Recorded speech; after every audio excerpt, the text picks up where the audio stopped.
আসসালামু আলাইকুম। ওয়ালাইকুম সালাম।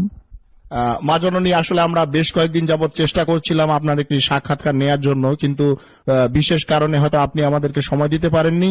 আজকে আপনি আমাদেরকে সময় দিয়েছেন, এই জন্য আমরা এবং আমাদের চ্যানেলের সকল দর্শক কৃতজ্ঞ। হ্যাঁ, আসলে আমি সবসময় পর্দার আড়ালে থাকি আর সবসময় বিভিন্ন মানুষের সমস্যা সমাধানের জন্য তদবির নিয়ে ব্যস্ত থাকি, তাই আপনাদের এতদিন সময় দিতে পারিনি।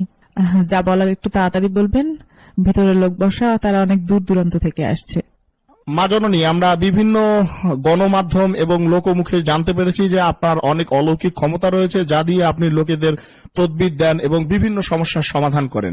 এই ক্ষমতা আপনি কোথায় থেকে পেলেন বা কিভাবে পেলেন, যদি আমাদের দর্শকদের জন্য একটু বলতেন। আমার বাবা মারা যান। আমার বাবার ভীষণ ইচ্ছা ছিল আমি যেন হাফেজা হই, তাই আল্লাহর অশেষ রহমতে মাত্র 7 বছর বয়সে আমি কুরআন খতম দেই।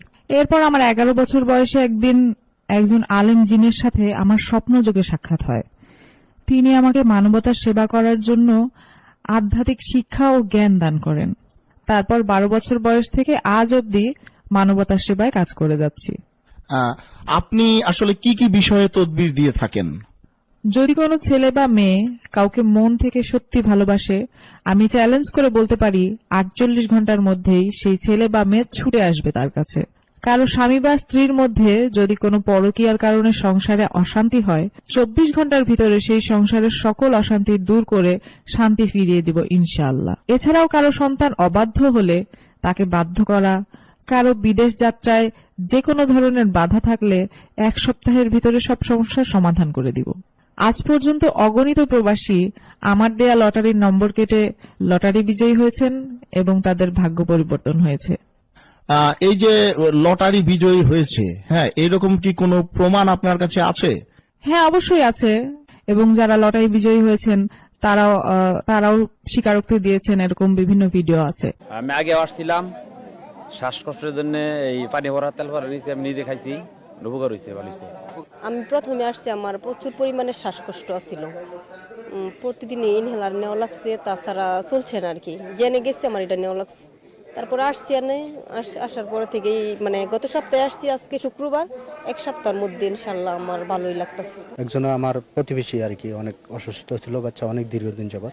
হ্যাঁ, এখন মনে করেন যে আগে তো একবারই অসুস্থ শোয়া অবস্থা ছিল, এখন বসতে পারে আর কি।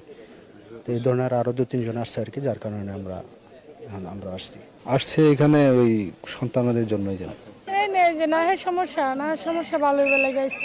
আমি ঠ্যাঙ্গার ব্যথা আর কোমরের ব্যথা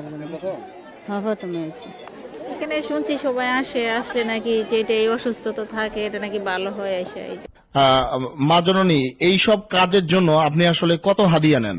আমি এই কাজ করে 1 পয়সাও নেই না। তবে কাজে সফল হলে কেউ কিছু হাদিয়া দিতে চাইলে আমার একটি এতিমখানা আছে, সেই এতিম বাচ্চাদের যে যার সামর্থ্য অনুযায়ী হাদিয়া দিতে পারবেন। আসলে অনেকে দেশে আছে, কেউ বিদেশে আছে, সবাই তো আর সরাসরি আপনার দরবারে এসে আপনার সাক্ষাৎ করতে পারবে না। তাই আপনার সাথে সরাসরি কথা বলার কি কোনো ওয়ে আছে বা রাস্তা আছে, বুদ্ধি আছে এরকম? আমার সাথে সরাসরি মোবাইলে কথা বলেও তদবির নিতে পারবেন।